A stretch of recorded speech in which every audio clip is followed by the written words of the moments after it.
Content moderation policies have not changed at Twitter, and it is not okay to engage in hateful conduct on Twitter.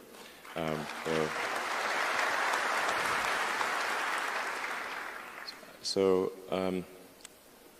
we have had actually oddly targeted attacks where temporarily people have been able to put some hate speech on Twitter, but then it's been taken down immediately. So now,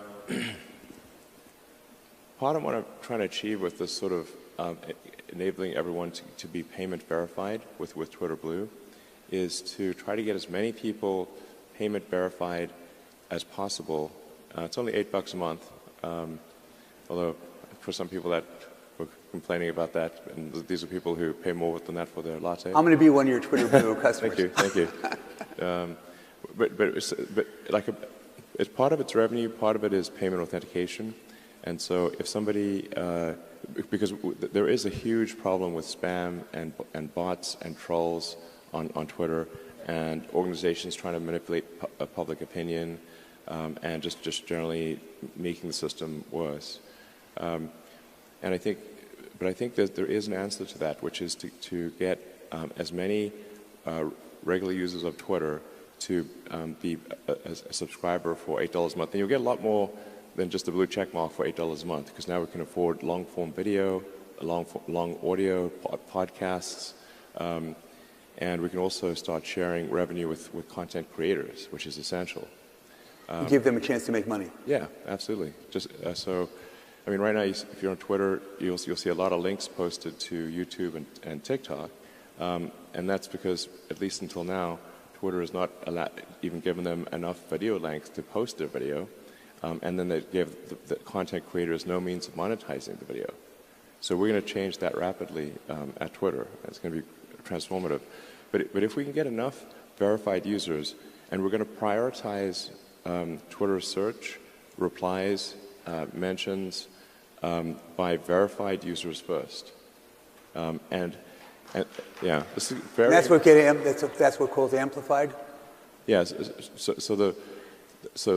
if you're payment verified with blue checkmark, then you're prioritized, and so this is the point of this is to make crime not to pay, because right now to create a bot on Twitter costs less than a penny, so the cost of crime is so cheap, and that's part of why crime and hateful conduct pays. But if somebody risks losing even $8,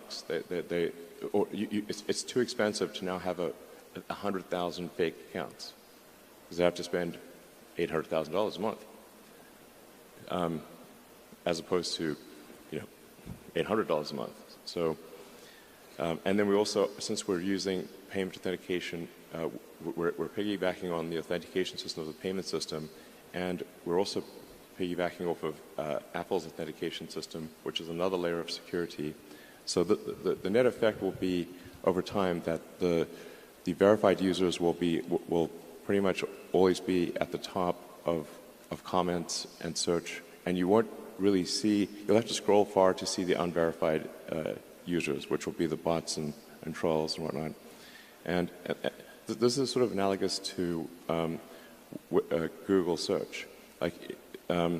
If you go to page 8 of Google search, there will be a ton of scams and stuff, call it page 8, page 9, something like that.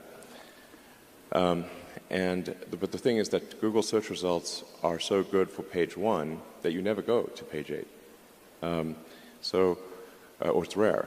And the old joke is so if something we don't want to see, it gets pushed way down. Yeah, basically the bad stuff gets pushed way down. And then crime stops paying, and then they stop trying to do all these things. And we can recruit them as engineers to program for us, the crime guys. Yeah. So, I mean, the joke is what's the best place to hide a dead body would be the second page of Google search results. Nobody ever goes there.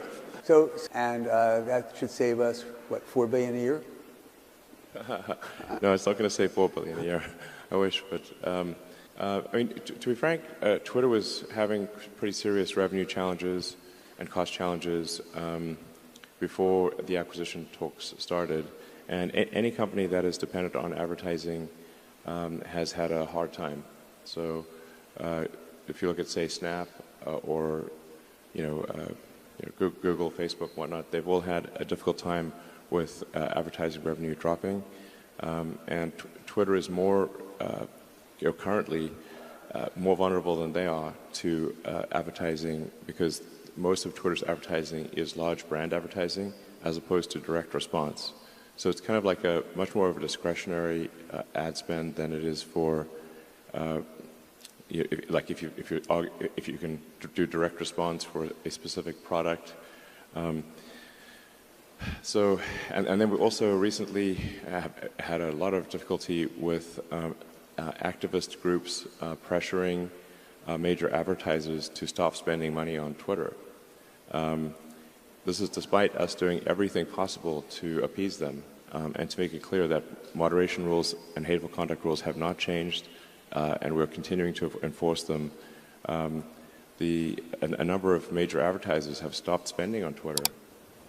This doesn't seem right, because we've made no change in our operations at all, and